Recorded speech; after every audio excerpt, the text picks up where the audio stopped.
मोदी महाव्यास सारी दुनिया के बौद्धों की आस्था का स्थल है। वो पवित्र स्थल जब भगवान बुद्ध ने ज्ञान प्राप्त किया था, उस पवित्र स्थल जब भगवान बुद्ध ने अपने ज्ञान से सारी दुनिया को जगाया था, भगवान बुद्ध का वो जमाना था जब छोटे छोटे नगरों से लेकर बड़ी बड़ी देहातों तक जनमानस को झकझोरने वाली, कभी आंधी तो कभी विस्मय पैदा करने वाली एक ध्वनि निरंतर निराजित होती रहती थी। बुद्धं शरणं गच्छामि, धम्मं शरणं गच्छामि, संघं शरणं गच्छामि। इस आवाज को बुलंद करने वाले कौन थे? संसार से उबे हुए झील सीण बुड्ढे नहीं, बल्कि नौजवानी की मस्ती में झूमने वाले लोगों ने गांव गांव जाकर करुणा और मैत्री का पाठ पढ़ाया। हम उन लोगों को बता देना चाहते हैं जो ये कहते हैं कि हम आंदोलनकारी को मारेंगे, हम तुम पर वार नहीं करेंगे। हम अहिंसा में विश्वास रखते हैं, हम भारत माता में विश्वास रखते हैं, हम संविधान में विश्वास रखते हैं, हम शांति में विश्वास रखते हैं, हम भाईचारे में विश्वास रखते हैं, हम धर्मनिरपेक्षता में विश्वास रखते हैं।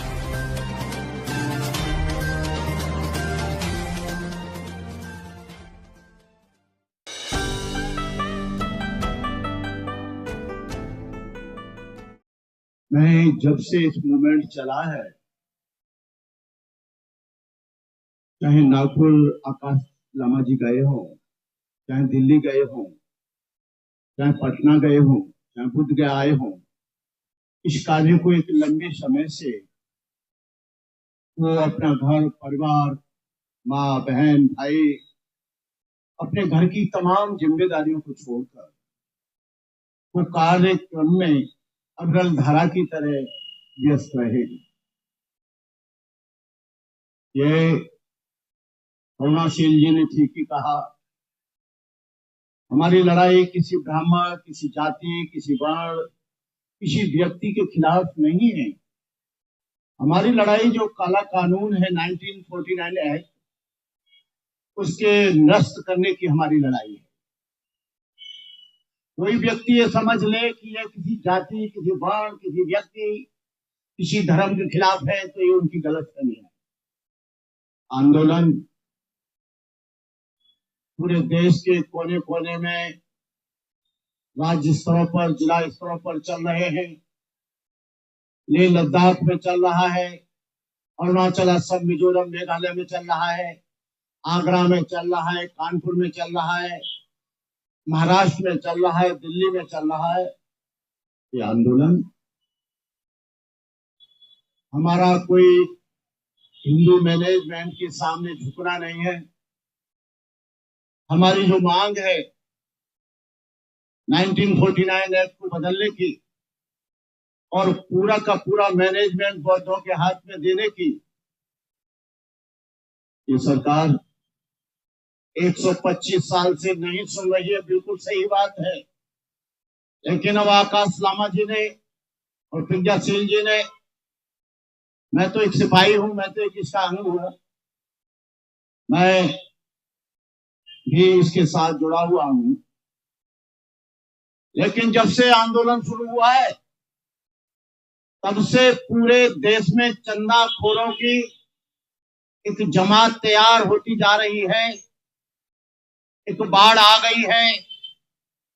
मैं देश के लोगों से अपील करना चाहूंगा कि आकाश लामा और ये जो हमारी संस्था है जो मूवमेंट को चला रही है, उसके अलावा किसी और को आप किसी भी तरह का आर्थिक सहयोग या दान देते हो तो वो हमारी जिम्मेदारी नहीं है। व्यक्तिगत रूप से आप किसी भी भिक्षु को सहयोग कर सकते हो, लेकिन मूवमेंट के नाम से केवल आकाश लामा ने अपना एटीएम, पेटीएम नंबर, अपना खाता नंबर दे दिया है। उन्हीं लोगों को आप चंदा दें। जो लोग, ये कुछ लोग ऐसे लोग भागते फिर रहे हैं कि चंदा करेंगे, रुपया जा रहे हैं, हम उस मूवमेंट को चला रहे हैं, हमारा मूवमेंट से बहुत बड़ा संबंध है, ऐसे लोगों को कतई चंदा नहीं देना है।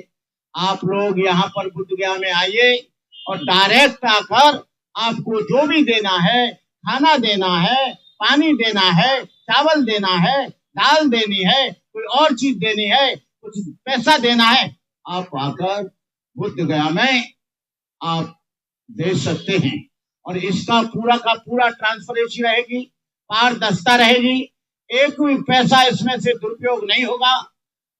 आकाश लामा जी एक परंपरावादी, एक ट्रेडिशनल बुद्धिस्ट हैं, और ट्रेडिशनल बुद्धिस्ट कभी गलत काम नहीं करता है। जो भगवान के नाम पर जो आंदोलन चलाता है, मैं दावे के साथ कह सकता हूं, कोई भी गलत हो सकता है, लेकिन आकाश लामा गलत नहीं हो सकता। तो मैं इस आंदोलन के साथ हूं। कल मैं चला जाऊंगा, फिर आऊंगा, और मैं जगह जगह मैंने मीटिंग की है, जगह जगह बताया है। और ये झूठी अफवाह है कि कोई दूसरा आंदोलन इसके विपरीत खड़ा किया जाएगा, ऐसा कुछ नहीं है। मैंने ऑल इंडिया भिक्षु संघ के लोगों से भी बात करी है, महाभिक्षु संघ के लोगों से भी बात करी है। ये आंदोलन कोई आकाश लामा का व्यक्तिगत आंदोलन नहीं है। ये कोई अपने व्यक्तिगत अपने स्वार्थों के लिए नहीं कर रहे हैं। ये आंदोलन किसी जमीन को लेने के लिए नहीं है। कोई ये आंदोलन कोई ऐसा नहीं है कि आकाशनामा ले जाएंगे। महाबोधि महाव्यास सारी दुनिया के बौद्धों की आस्था का स्तर है। वो पवित्र स्थल जब भगवान बुद्ध ने ज्ञान प्राप्त किया था, उस पवित्र स्थल जब भगवान बुद्ध ने अपने ज्ञान से सारी दुनिया को जगाया था, भगवान बुद्ध का वो जमाना था जब छोटे छोटे नगरों से लेकर बड़ी बड़ी देहातों तक जनमानस को झकझोरने वाली, कभी आंधी तो कभी विस्मय पैदा करने वाली एक ध्वनि निरंतर निराजित होती रहती थी। बुद्धं शरणं गच्छामि, धम्मं शरणं गच्छामि, संघं शरणं गच्छामि। इस आवाज को बुलंद करने वाले कौन थे? संसार से उबे हुए झील सीण बुड्ढे नहीं, बल्कि नौजवानी की मस्ती में झूमने वाले लोगों ने गांव गांव जाकर करुणा और मैत्री का पाठ पढ़ाया। हम उन लोगों को बता देना चाहते हैं जो ये कहते हैं कि हम आंदोलनकारी को मारेंगे, हम तुम पर वार नहीं करेंगे। हम अहिंसा में विश्वास रखते हैं, हम भारत माता में विश्वास रखते हैं, हम संविधान में विश्वास रखते हैं, हम शांति में विश्वास रखते हैं, हम भाईचारे में विश्वास रखते हैं, हम धर्मनिरपेक्षता में विश्वास रखते हैं। जो ऐसा कहते हैं, मेरा मानना है न वो संविधान में विश्वास रखते हैं, न धर्मनिरपेक्षता में विश्वास रखते हैं। वो पे पट्टी लगाकर हम ये सिंबॉलिक दिखाना चाह रहे हैं कि सरकार हमारे ऊपर नजर दे। सरकार आंख में पट्टी लगा कर बैठा हुआ है। हम लोग ने ऐलान की, देखिए कि बहुत हम लोग जो 12 फरवरी से बैठे हुए हैं अनशन में, ये जारी रहेगा। अनिश्चितकालीन धरना है, तब तक जारी रहेगा जब तक सरकार बीटी एक्ट 1949 को निरस्त करने के लिए इसके लिए कार्रवाई नहीं करे और लिखित आश्वासन न दे। आपको मालूम है हम लोग 12 फरवरी से अनशन में हैं और आज आंख पे पट्टी प्रत्येक घंटे ने आंख पे पट्टी लगाकर ये सांकेतिक विरोध जनाए हैं कि सरकार हमारे पर ध्यान दे। कथनी और करनी में फर्क लाए। विदेश में जाके कहता है कि हम बुद्ध के देश से आए, लेकिन बुद्ध के सबसे पवित्र तीर्थ स्थल में कमेटी में हमारे बहुत संपूर्ण होना चाहिए और बीटी एक्ट को निरस्त करना चाहिए। तो ये हमारी मुख्य मांग है और आज 26 दिन हम लोग कंप्लीट किए हैं और कुछ पॉइंट आप प्रेस के मार्फत जानकारी देना चाह रहे हैं, क्योंकि हमको कुछ सूचना आ रही है कि विभिन्न राज्यों में विभिन्न प्रकार से धरने, प्रदर्शन, ज्ञापन दी जा रही है, रैली, शांति रैली निकाली जा रही है, ज्ञापन दी जा रही है। कुछ संस्था अपने तरीके से काम कर रहे हैं और हम लोग यहाँ पर ये धरने जो बैठे हुए हैं, हम लोग ने कुछ पॉइंट नोट किए हैं। ये ध्यानपूर्वक सभी अपने नोट करें और सभी को इसमें लागू हो, ये हम चाहते हैं, क्योंकि एकता में जीत होती है। नंबर 1 पॉइंट, जब तक धरना आंदोलन चले तब तक ऑल इंडिया बुद्धिस्ट फोरम द्वारा तय किए अनुशासन का पालन करना है।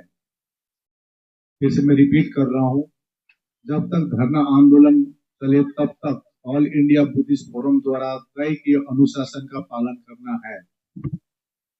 और जो अकाउंट नंबर हम लोग ये जारी की है उसी अकाउंट में पैसा देना है। कोई व्यक्तिगत तौर पर अपील कर रहे हैं तो ये हम नहीं मान रहे हैं। इसका कुछ हिसाब किताब हम नहीं दे पाएंगे।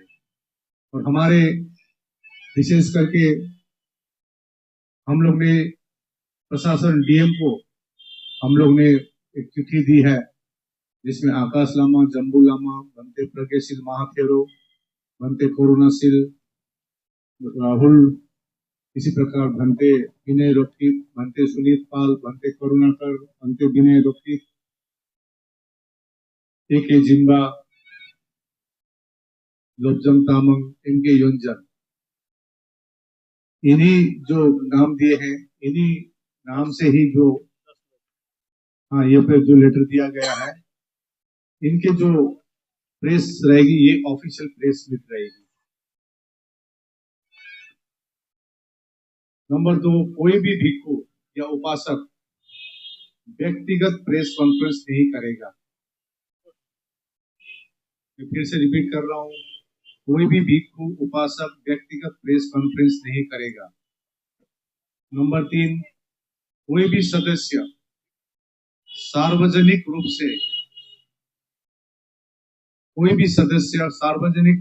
से कमी कमजोरी पर नहीं बोलना है।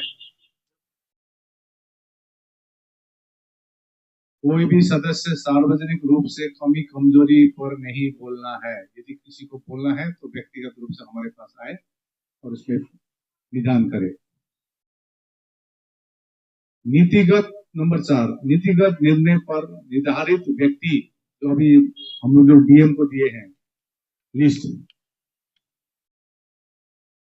नीतिगत निर्णय पर निर्धारित व्यक्ति या भिक्षु ही चर्चा करेगा। नंबर 5, कोई भी व्यक्ति व्यक्तिगत रूप से प्रेस के माध्यम से सलाह नहीं देगा। कुछ भी सलाह देनी है यहाँ आकर, ये हम लोग अभी बुद्ध वंदना के बाद बैठेंगे। फिर से मैं रिपीट कर रहा हूँ, ये कोई भी व्यक्ति या भिक्षु व्यक्तिगत रूप से प्रेस के माध्यम से सलाह नहीं देगा। किसी को है यहाँ पर आकर ही हम लोग बैठते हैं तब आपको सलाह दे सकते हैं। नंबर 6, जो संगठन